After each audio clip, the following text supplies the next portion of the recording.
အားလုံးပဲမင်္ဂလာပါဒီနေ့ကျွန်တော်ပြောမဲ့ဒီဂီတာနဲ့ပတ်သက်တဲ့အကြောင်းအရာလေးကတော့ဒီနေ့ကျွန်တော်တို့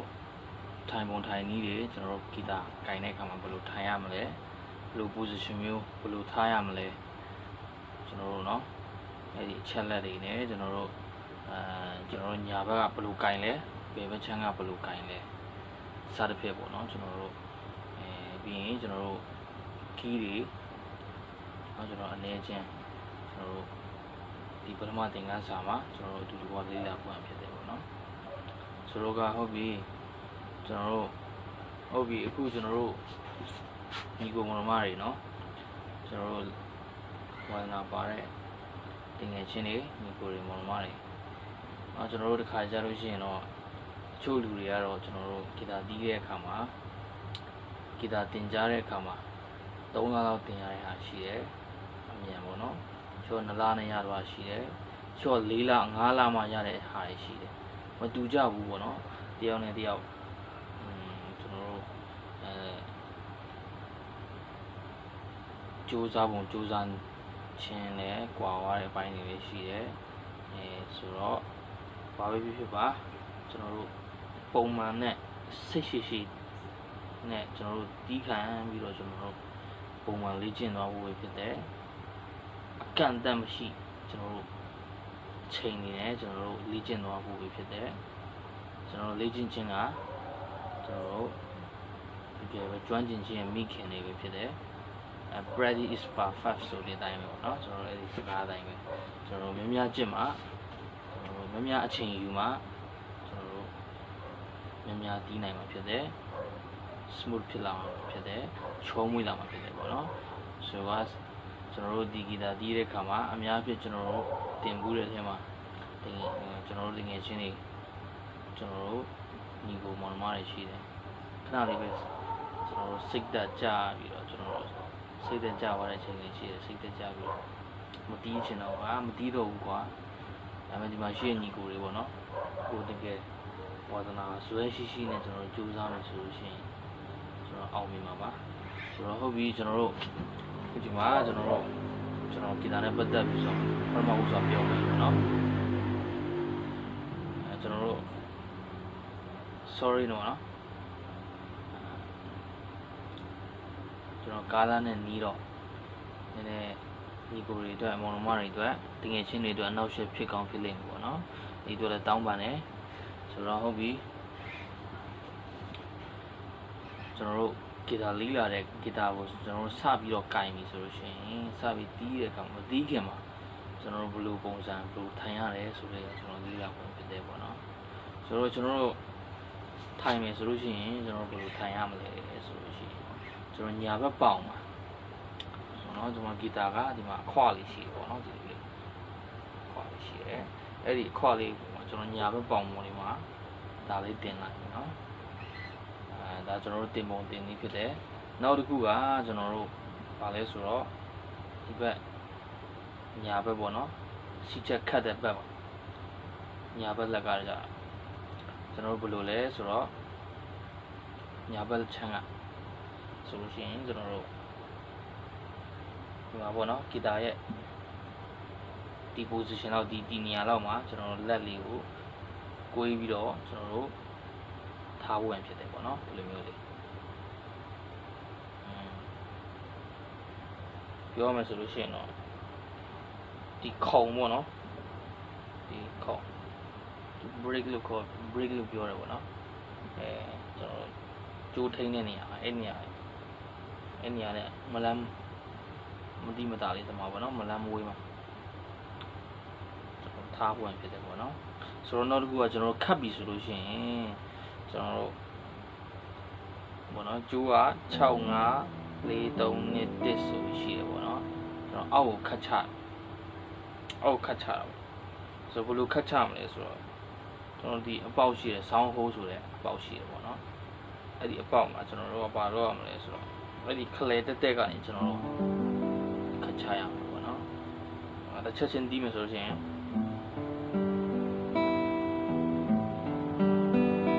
အမြန်တီးမယ်ဆိုလို့ရှိရင်တော့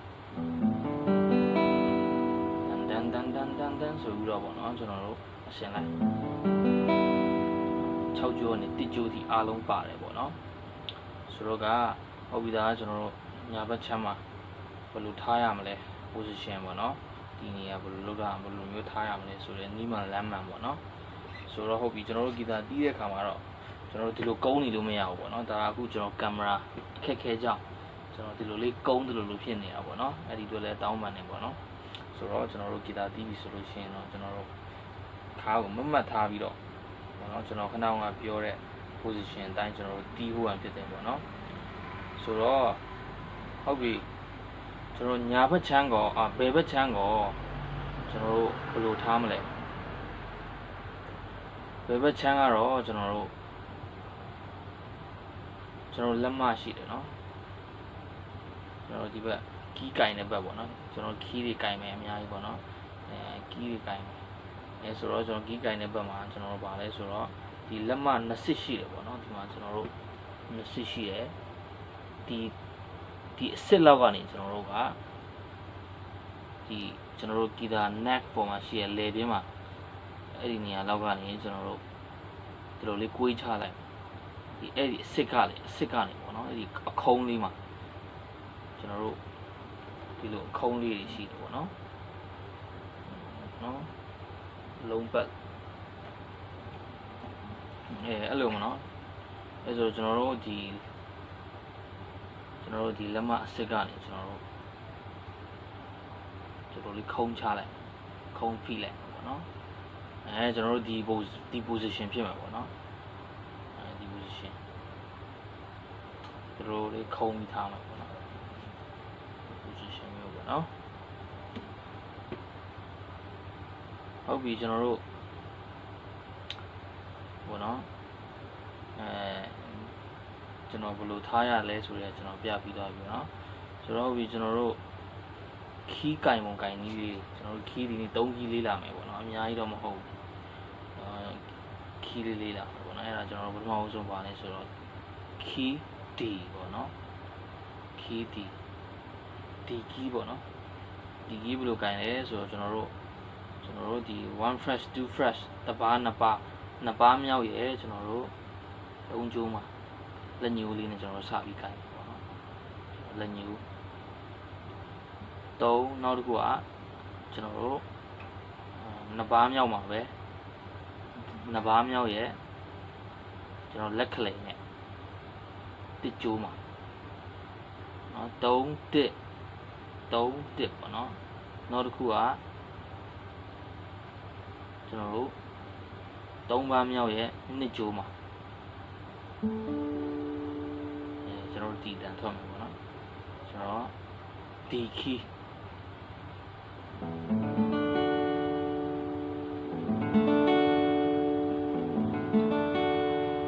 ကျွန်တော်တို့ညာဘက်ချမ်းကတော့အဲ့လိုလေးခတ်ချမှာပေါ့နော်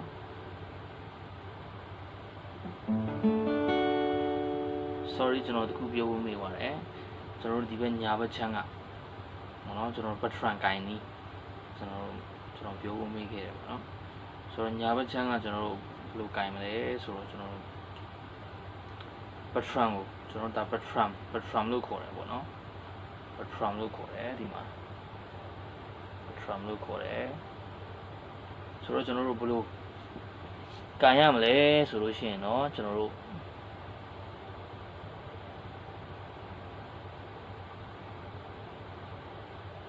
ကျွန်တော်တို့မှာလက်မကကျွန်တော်တို့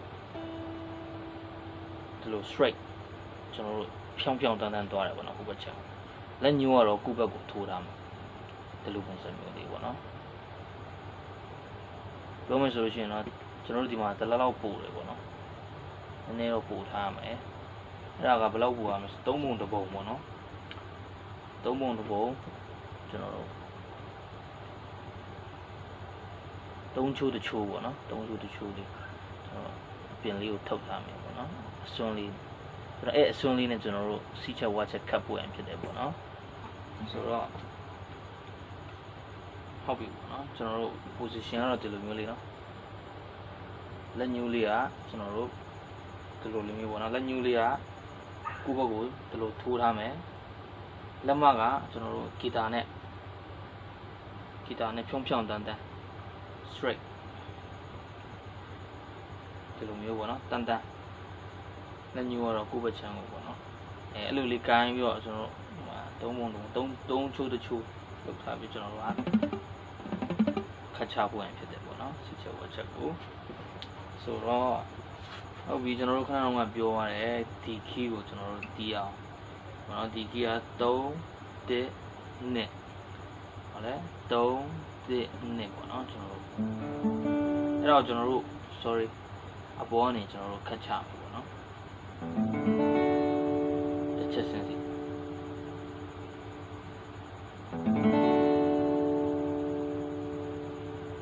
နော်ကျွန်တော်ဖြည်းဖြည်းချင်းပဲကျွန်တော်ဟုတ်ပြီနော်နောက်တစ်ခုကကျွန်တော်တို့ဗာကီးလဲဆိုတော့ E minor key E minor ပေါ့နော် E minor လို့ခေါ်တယ်အဲ့ဒါဗာလဲဆိုတော့ဒီ1 2ပါးမြောက်ရဲ့2ပါးမြောက်ရဲ့5ကျိုးကျွန်တော်တို့ဗာလဲဆိုတော့လက်ခလေမြင်တူအောက်လေးမှာ4ကျိုးမြောက်4ကျိုးပေါ့နော်2ပါးမြောက်4ကျိုးလက်တကြွယ်နဲ့နေ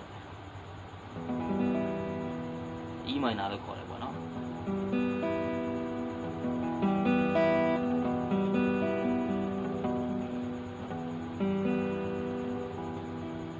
အဲ့ဒါလေးထွက်မှာပေါ့နော်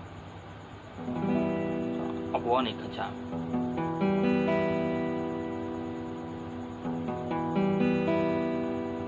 အဆင်ပြေမယ်နော်ဆိုတော့ဟုတ်ပြီနောက်တစ်ခုကိုကျွန်တော်နောက်ကီတကီကတော့ကျွန်တော် A ပေါ့နော် A7 ကြတော့ကျွန်တော်တို့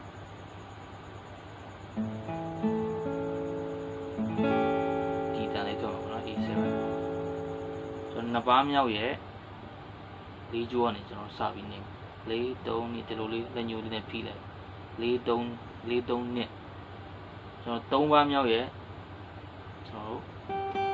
ဒီကျိုးမှာကျွန်တော်တွေ့လာမလို့နော်အဲ့လိုမျိုးဖြစ်မယ်နော်4 3နှစ်1အဲ့ဒါကျွန်တော် A7 လို့ခေါ်တာပေါ့နော် A7 လို့ခေါ်တယ်အဲ့တော့ကျွန်တော်တို့အပေါ်ကနေပဲအဲ့လိုကျန်တဲ့ကျွန်တော်တို့ပြောခဲ့တဲ့ကီးလိုပဲပေါ့နော်ကျွန်တော်တို့အဲ့လိုပဲပေါ့နော်ကျွန်တော်ဟုတ်ပြီကျွန်တော်တို့ဒီကီးကိုကျွန်တော်တို့ရပြီဆိုလို့ရှိရင်ကျွန်တော်ဖြည်းဖြည်းကန်ကြည့်မှာပါနော်ကျွန်တော်တို့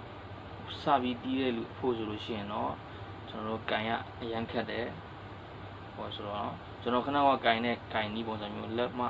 ကျွန်တော်ဒီအစ်စ်လေးရှိပေါ့နော်အဲအစ်စ်ကနေအခုံးလေးမှာကျွန်တော်ဒါလေးတင်ပြီးတော့အဲ့လိုလေးရင်တင်မယ်ကီးကန်မယ်ဆိုရင်ပြီးရင်ကိုလိုချင်တဲ့ကီးကိုနှိပ်ထားမယ်နှိပ်ပြီးမှနောက်မှဖိမယ်နော်ကျွန်တော်အားလေးထည့်ပြီးတော့တီးအားလေးထည့်ပြီးတော့နှိပ်မယ်ပေါ့နော်ကီးစားကန်မယ်ဆိုကျွန်တော်အဲ့လိုစားပြီးတော့ကန်စေချင်တယ်ပေါ့နော်စားပြီးလေးလာတယ်ကျွန်တော်စားပြီးလေးလာဆိုအတန်ကတော့အဲ့လိုအတန်လေးဖြစ်လိမ့်မယ်ဒါမှမဟုတ်ကျွန်တော်တို့ဖြည်းဖြည်းချင်းပုံမှန်ကျွန်တော်များတီးအကန့်အသတ်မရှိတဲ့အချိန်တွေနဲ့အများကြီးကျွန်တော်တို့အချိန်ပေးမယ်ဆိုလို့ရှိရင်တော့ကျွန်တော်တို့ဂီတာကိုအများကြီးပေးပါလိမ့်မယ်အများကြီးကိုအတွက် smooth ချုံးမွေးလာပါလိမ့်မယ်အတန်လေးကောင်းကောင်းထွက်လာပါလိမ့်မယ်ကြည်လင်တဲ့အတန်လေးတွေချုံမင်လေးတဲ့အတန်လေးတွေကျွန်တော်တို့ထွက်လာပါလိမ့်မယ်ပေါ့နော်ဆိုတော့ဟုတ်ပြီကျွန်တော်ခဏမှပြောဖို့တခုရှိတယ်အဲ့ဒါပါလဲဆိုတော့ကျွန်တော် beat bar တွေအကြောင်းပေါ့နော်အဲ့ဒါပါလဲဆိုတော့ကျွန်တော်တို့ beat အကြောင်းရင်ပြောမယ် beat ကပါလဲဆိုတော့ကျွန်တော်တို့လက်ခုပ်တီးတဲ့အခါမှာကျွန်တော်တို့ဒီလိုလေးတီးလိုက်တယ်ကျွန်တော်လက်ခုပ်တီးဘူးကြမှာပါကျွန်တော်လက်ခုပ်တီးဘူးကြမှာပါနော်လက်ခုပ်တီးတဲ့အခါမှာဒီလိုရိုက်လိုက်တယ်ပြီးရင်ပြန်ကြွတဲ့အခါမှာအဲ့ဒါတစ်ချက်လို့ခေါ်တယ် 1b လို့ခေါ်တယ်ပေါ့နော်1ကျွန်တော်နောက်တစ်ဘီထပ်ရိုက်ဖို့ 2b ကိုထပ်ရိုက်ဖို့အတွက်ကျွန်တော်ကြွရတယ်အဲ့လိုကြွမှကျွန်တော်တို့တစ်ဘီလို့ခေါ်တယ်ပေါ့နော်ဒီလိုမကြွမချင်းဒီလိုရိုက်ပြီးတော့ဒီလိုမကြွမချင်းကတော့ကျွန်တော်တို့ဗာလဲဆိုတော့တော့ပဲရှိသေးတယ်ပေါ့နော်အဲ့ဆိုတော့ကျွန်တော်ဒီလိုလေးကြွမှကျွန်တော်တစ်ချက်လို့ခေါ်တယ်ပေါ့နော် 1b 2b 3b 4b ဆိုပြီးတော့ကျွန်တော်တို့ကကျွန်တော်တို့နောက်ပိုင်းကျွန်တော်တို့တီးလာရမယ့်ဘိုင်းထဲမှာကျွန်တော်တို့ note ဘိုင်းမှာဆိုလို့ရှိရင်တော့ကျွန်တော်တို့ဒီ B ဒီဘားတွေကမတီးလို့မရဘူးပေါ့နော်ကျွန်တော်ဟုတ်ပြီကျွန်တော်တို့ခဏက D ရယ် E minor ရယ် E7 ရေကိုကျွန်တော်တို့ပေါ့နော်တကီးကိုကျွန်တော်တို့တပါးစီကျွန်တော်တို့တီးမယ်ပေါ့နော်ဆိုတော့ဟုတ်ပြီ note score ကကျွန်တော်နောက်မှာကျွန်တော်ဒီ command အောက်မှာကျွန်တော်ရေးပေးထားမယ်ပေါ့နော်ကျွန်တော်တပ်ပုံလေးနဲ့ကောင်းကောင်းရိုက်ထားပေးမယ်ညီကိုတွေအမှငယ်ချင်းတွေအမှလေးလာလို့ရတယ်ပေါ့နော်ဆိုတော့ဖြည်းဖြည်းနဲ့ပုံမှန်ကျွန်တော်တို့လေးလာပါမလောပါနဲ့နော်မမြန်ပါနဲ့ကျွန်တော်နီးမှန်လမ်းမှန်စနစ်ကြကြနဲ့ကျွန်တော်တို့ရက်အကန့်အသတ်မရှိတဲ့အချိန်တွေနဲ့ကျွန်တော်တို့အကောင်းဆုံးကျွန်တော်လေ့ကျင့်ပါကျွန်တော်အကောင်းဆုံးဖြစ်လာလိမ့်မယ်ဆိုတော့ကျွန်တော်ယုံကြည်အာမခံရတယ်ဆိုတော့ဟုတ်ပြီနော်ကျွန်တော်ဟုတ်ပြီကျွန်တော်ခဏ B အကြောင်းပြောနေတာ B ကပါလဲဆိုတော့1 2 3 4ကျွန်တော်4b ရှိတဲ့ဟာကို 4b ရှိတဲ့ဟာကိုတပါးလို့ခေါ်တယ်နော်ကျွန်တော်တို့ 4b ရှိတဲ့ဟာကို4ချက်ရှိတဲ့ဟာကိုကျွန်တော်တပါးလို့ခေါ်တယ်အဲ့တပါးပေါ့နော်1 2 3 4အဲ့တပါးနောက်တပါး1 2 3 4အဲ့2ပါး3ပါးတီးမယ်1 2 3 4ကျွန်တော်တို့စသဖြင့်အဲ့လိုမျိုးရှိတယ်ပေါ့နော်ဆိုတော့အဲ့လိုပဲကျွန်တော်တို့ဂီတာမှာဆိုရင်ကျွန်တော်တို့ခဏတော့မှာပေါ့နော်ခတ်တဲ့အခါမှာကျွန်တော်ခဏဒီကီးကင်တယ်နော်ဒီကီးကင်တဲ့အခါမှာအပေါ်ကနေကျွန်တော်ခတ်တယ်ပေါ့နော်1 2 3 4 sorry ပေါ့နော်1 2 3 4ဖြည်းဖြည်းချင်းကျွန်တော်ပုံမှန်လေ့ကျင့်မယ်နော်ကျွန်တော်တို့လောဖို့မလိုဘူးပေါ့နော်အဲ့လိုပဲကျွန်တော် E minor ကို1 2 3 4ပြီး1 2 3 4ပြီးရင်ကျွန်တော် D ပြန်လာမယ်1 2 3 4 1 2 3 4 1 2 3 4ကျွန်တော်တို့ဖြည်းဖြည်းချင်းကျွန်တော်လေးလာပါနော်ဆိုတော့ဟုတ်ပြီဒီတော့ကျွန်တော်ဒီနေ့ပြောရတာနော်ကျွန်တော်တို့ထိုင်ပုံထိုင်နည်းတွေပြင် left patron ကိုင်းနည်းတွေဘယ်လို position ထားတယ်နော်ကျွန်တော်တို့မတ်ထိုင်ရမယ်နော်ကျွန်တော်တို့ position ဘာဖြစ်လဲဆိုတော့ဘယ်လက်အထားတူဘယ်လိုမျိုးရှိလဲပြင် key တွေကျွန်တော်တို့လေးလာသွားတယ်ပေါ့နော်ပြင် beat bar တွေအကြောင်းကျွန်တော်လေးလာသွားတယ်ကျွန်တော်တို့တပီးမှာဘယ်လိုမျိုးတန်ဖိုးရှိလဲနောက်တစ်ခုကတပားမှာဘယ်နှပီးရှိလဲတပားမှာ4ချက်ရှိတယ်1 2 3 4ဆိုလို့ရှိရင်တပားပေါ့နော်ဆိုတော့ကျွန်တော်တို့ခဏက key D E minor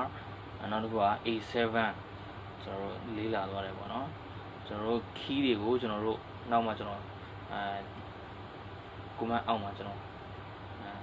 ပေးထားမယ်ပေါ့နော်ကျွန်တော်လေးလာလို့ရတယ်ကောင်းကောင်းတင်ငယ်ချင်းတွေအဆင်ပြေအောင်လုပ်နော်ဆိုတော့ဟုတ်ပြီကျွန်တော်တို့လေ့ကျင့်ခြင်းက practice is perfect ပြည့်စုံခြင်းပဲဖြစ်တယ်လောစရာမလိုဘူးဖြည်းဖြည်းချင်းကျွန်တော်တို့ကျင့်ပါဖြည်းဖြည်းချင်းပုံမှန်ကျွန်တော်လေ့ကျင့်လာမယ်ဆိုလို့ရှိရင်ကျွန်တော်အခုဗီဒီယိုတွေတင်သွားမယ်နော်ကျွန်တော်တို့တင်းလာနေတောက်ကြပါနော်အဲ့လိုမျိုးကျွန်တော်နေ့တိုင်းတင်သွားမယ်တင်သွားတဲ့အခါမှာတချို့ညီကိုတွေကနောက်မှဒီဗီဒီယို link ကိုတွေးလိုက်မယ်ဆိုတော့ကျွန်တော်ရဲ့ဗီဒီယို click ကိုတွေးလိုက်မယ်ဒါပေမဲ့လည်းကျွန်တော်တို့ကြော်ပြီးတော့ကျွန်တော်တို့လေးမလာပါနဲ့အတဆင့်ချင်းစီကျွန်တော်တို့လေးလာပါမလောပါနဲ့နော်ဖြည်းဖြည်းနဲ့ပုံမှန်စနစ်ကြကျွန်တော်တို့နော်ကျွန်တော်တို့ခတ်ပြီးတော့တကယ်ပဲ နောက်ဆိုရင်ကျွန်တော်တို့ဖြည်းဖြည်းချင်းစီ smooth ဖြစ်လာမယ်ချောမွေ့ပြီးတော့ကျွန်တော်တို့တချင်းတွေတီးလာနိုင်တဲ့လူဖြစ်လာမယ်ပေါ့နော်ကျွန်တော်ပထမဦးဆုံးကျွန်တော်ပြောခဲ့သလိုပဲတချို့မှာကျွန်တော်တို့2လနဲ့တီးနိုင်တဲ့လူရှိတယ်3လနဲ့တီးနိုင်တဲ့လူရှိတချို့ကလည်း4လ5လ6လလောက်နော်ကျွန်တော်တို့နော်အားကြာကြီးမှတီးတတ်တဲ့လူလည်းရှိတယ်ပေါ့မတူကြဘူးသူနဲ့သူလက်ပေါက်ချင်းကတော့မတူကြဘူးပေါ့နော်ဆိုတော့ကျွန်တော်ဖြည်းဖြည်းချင်းပုံမှန်ကျွန်တော်ပြောစနစ်ကြကြနဲ့လေးလာပါပေါ့နော်ဆိုတော့ဟုတ်ပြီဂီတာမရှိတဲ့လူလည်းပေါ့နော်ပတ်စံစုပြီးတော့ဂီတာဝယ်ပြီးတော့ကျွန်တော်တို့ကိုယ့်ရဲ့ဝါသနာပါရအောင်ကျွန်တော်တို့ဒီဂီတာပညာကိုလေးလာပါဆိုတော့ဟုတ်ပြီကျွန်တော်တတ်တဲ့လောက်ကျွန်တော်ရှိတဲ့လောက်ဒီမှာရှိရဲပေါ့နော်ညီကိုတွေတကယ်ချင်းတွေကိုကျွန်တော်မျှဝေပြီးချင်းဖြစ်တယ်ပေါ့နော်ဆိုတော့ဟုတ်ပြီ everybody good night နော်